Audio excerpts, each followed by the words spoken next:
à tous et bienvenue dans Top Sport. Gros programme dans cette émission. Nous allons la commencer ici sur la glace de la patinoire de l'Iceberg à Strasbourg où l'Étoile Noire s'est inclinée 4-2 contre une belle équipe de Briançon. Nous poursuivrons cette émission à Célestat du côté du handball avec un match très important contre Nîmes. C'était également samedi soir. On parlera également savate boxe française. On parlera également natation synchronisée. Le détail dans le sommaire tout en images. L'Étoile Noire avait l'occasion de faire un bond au classement, c'est raté. La faute à un deuxième tiers-temps complètement raté. Mené 4-0, les Strasbourgeois s'inclinent finalement 4-2 et sont 7e de Ligue Magnus. Direction Célestat dans la foulée qui recevait Nîmes, un concurrent direct dans la course au maintien. Bilan d'étape avec leur entraîneur au tiers de la saison. Rencontre enfin avec Frédéric Hayni et Biotis Zareba, deux boxeurs d'Ilkirch à la conquête d'une ceinture de champion du monde, et plongeons dans la piscine de Schiltigheim avec le ballet nautique de Strasbourg, pépinière de championne. On commence cette émission avec Eli Marcos, capitaine, déçu d'une Étoile Noire qui a subi un gros deuxième tiers-temps avec ce 4-0 encaissé. On y a cru sur la fin, vous y avez cru, toute l'équipe a cru à une remontée presque inespérée dans le deuxième tiers. Ouais,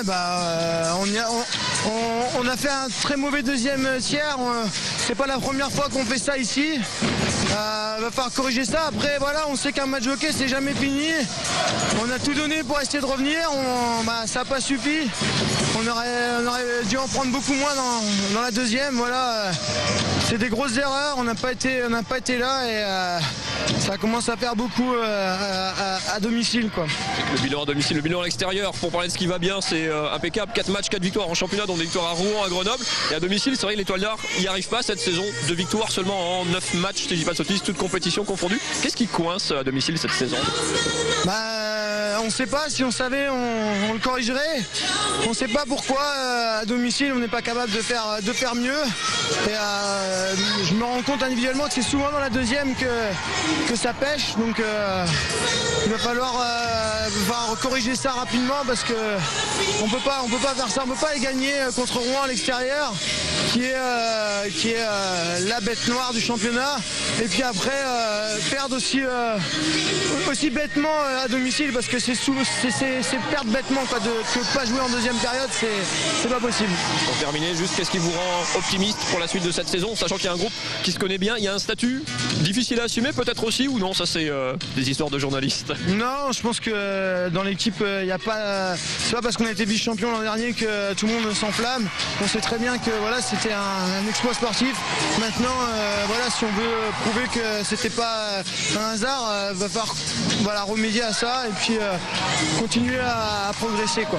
Merci beaucoup Eli Marcos. La suite, ça ira peut-être mieux pour l'Étoile Noire puisque ce sont 2 déplacements où là le bilan effectivement est impeccable depuis le début de saison. Déplacement à Morzine, ce sera en Coupe de France mardi soir. Déplacement à Neuilly pour le compte de la Ligue Magnus. Le championnat, ce sera samedi. On va rester dans la dureté comme on dit au hockey et parler de boxe française avec 2 Alsaciens qui tenteront de décrocher samedi soir à Ilkirch une ceinture de champion du monde. Frédéric Hayni chez les garçons, Biotis Zareba chez les filles. Ce sera le combat de leur vie. On peut dire ça comme ça. Nous sommes allés les rencontrer à l'entraînement. C'était la semaine dernière. Arrivé directement du Zimbabwe à Strasbourg, à l'âge de 22 ans, Biotis Zareba est une touche à tout. Elle, qui avait commencé par le karaté dans son pays natal, a depuis tâté de la boxe anglaise, du kickboxing et donc de la boxe française. En 2010, elle devenait championne d'Europe et aujourd'hui, elle s'amuse toujours de cette image de bagarreuse qui colle à la peau des boxeuses au féminin. C'est déjà mieux maintenant, les garçons ils nous regardent autrement qu'avant parce que comme tu dis, tu fais la boxe et les garçons ils ont peur de nous mais on est sympa et gentil quand même, on ne tape pas les garçons. Dans cette petite salle d'Ilkirch où les champions côtoient les boxeurs loisirs, Frédéric Hayni prépare lui aussi son championnat du monde. À 29 ans et dans la catégorie des lourds, il incarne cette génération de boxeurs pieds-poings qui papillonnent d'une discipline à l'autre entre kickboxing, kiwan, boxe thaï et française. Et oubliez vos clichés sur les lourds, lents et empruntés, lui voit son gabarit comme un vrai avantage.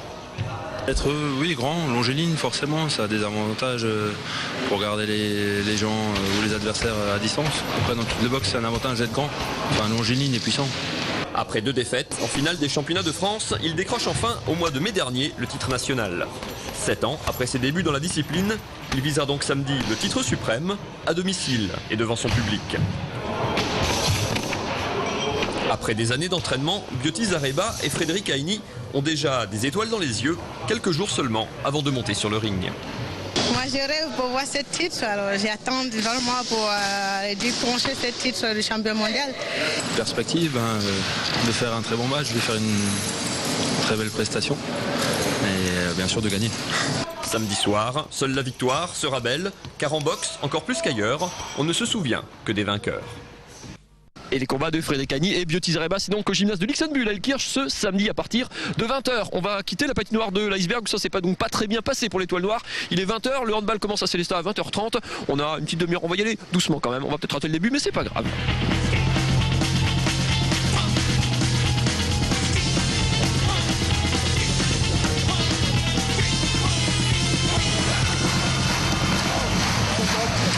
Il est 9h-10, le score 7-6 pour Nîmes sur le parquet de Sélestat. On a raté les 20 petites premières minutes de cette rencontre, le reste est dans le résumé tout de suite. Ce que vous ne verrez pas, c'est le mauvais départ des Violets dans ce match. Rapidement mené 4-0, Sélestat rate complètement son entame. Maladroit au tir, sans inspiration dans le jeu, les Célestadiens, toujours privés de 3 joueurs, blessés, manquent aussi d'agressivité. Ils vont pourtant recoller au score, égalisant à 7 partout, mais vont courir derrière les Nîmois jusqu'à la pause, où les sudistes mènent d'un but, 13-12. La suite, c'est une mi-temps de rêve, où tout réussit aux Célestadiens.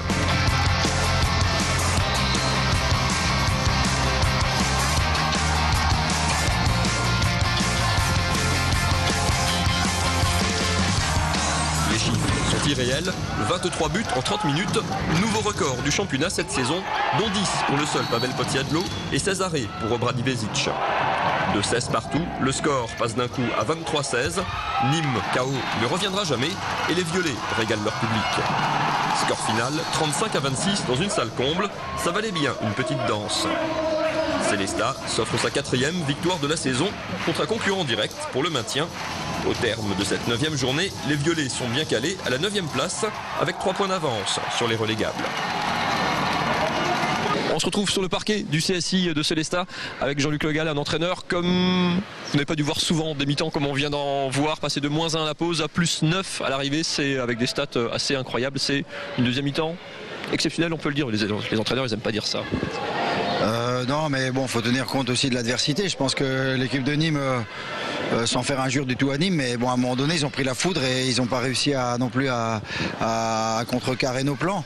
Mais moi, c'est pas du tout cette mi-temps-là que je vais retenir, quoi. C'est la première où on était complètement à côté de nos chaussures. Et d'ailleurs, à la mi-temps, on est mené d'un but. Et surtout les 20 premières minutes où on n'était vraiment pas dans notre sujet, quoi. Donc ça, je vais pas dire que ça m'inquiète parce que c'est la première fois que ça arrive, mais j'ai pas du tout reconnu mon équipe. La mi-temps, elle a servi à recadrer un petit peu tout ça et bon, à ce que les joueurs ils reviennent sur les valeurs fondamentales, c'est-à-dire le mental, d'abord le mental, quoi. Si on n'y est pas pour faire un match de haut niveau, on peut pas y arriver. On peut parler de tout ce qu'on veut de technique et de tactique. Là, il manquait de l'agressivité, de la hargne, de l'implication. Et j'ai pas reconnu mon équipe. Maintenant, voilà, ça nous coûte pas trop cher. Et puis bon, j'ai bien aimé, au contraire, cette capacité des gars à se remettre en question et à revenir. Voilà, je dirais presque c'est un mal pour un bien, parce qu'on le paye pas ce soir au classement ni en nombre de points. Et en même temps, on sait que ça peut nous arriver. Donc maintenant, on se mettrait une bonne petite claque dans la figure avant de démarrer. Et comme ça, comme on a fait depuis le début de la saison. C'est ça les entraîneurs de haut niveau, hein. Ils vous parlent d'abord de ce qui n'a pas fonctionné plutôt que de ce qui a enflammé le public. On est au tiers du championnat. Quel mini bilan on peut dresser? Vous avez été dans le coup dans quasiment tous les matchs. C'est super serré ce championnat ce soir, ça fausse un petit peu, mais quasiment tous vos matchs se sont joués à 1, 2 buts. Sélestat a montré depuis le début de saison qu'il a sa place dans cette D1. Voilà, c'est ça. À part les deux défaites, celle de Montpellier où on perd de 6 buts et celle de Tremblay où on perd de 7, et cette victoire où on gagne de 9. Autrement, le plus gros écart, c'est 2 buts. Hein. Et d'ailleurs, sur les 3 autres matchs qu'on a gagnés, on en a gagné 2 d'un but, hein, donc sur la plus petite marge. Donc ça veut dire qu'on est à notre place, mais que c'est un championnat qui est extrêmement serré.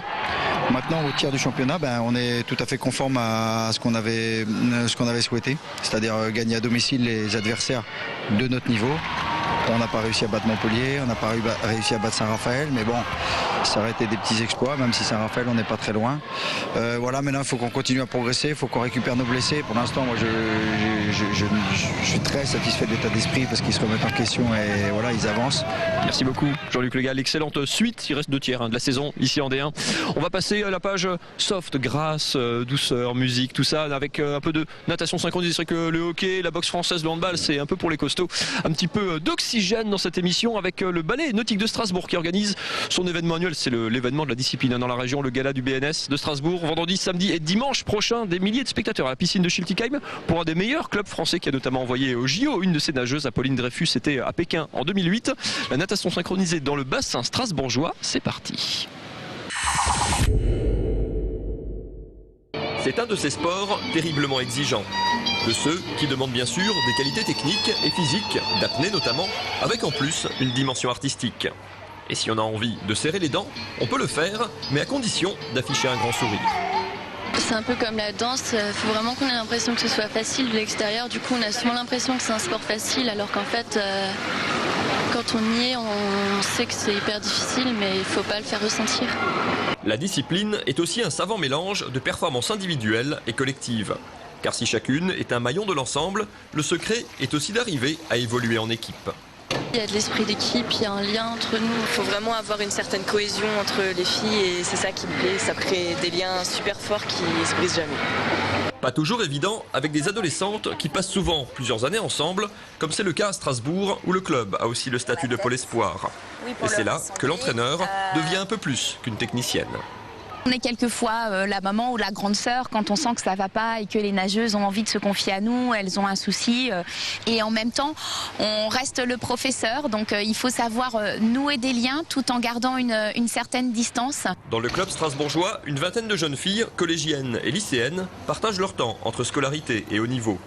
Et avec une vingtaine d'heures d'entraînement par semaine, leurs journées sont bien remplies. On prend la navette, on va au lycée, on a cours jusqu'à 13h, ensuite on mange de 13h à 14h et ensuite on reprend les cours jusqu'à 16h et on revient s'entraîner jusqu'à 19h ce soir. Dans ce marathon quotidien, le gala annuel du club serait presque une récréation pour ses habitués du haut niveau. Mais une récréation en apnée alors, où le public et les proches feront office de juge.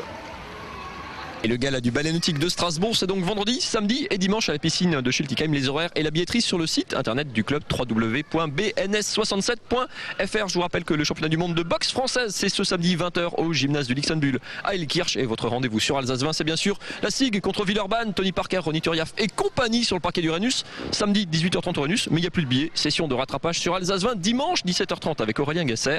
On se retrouve nous la semaine prochaine. Bye bye.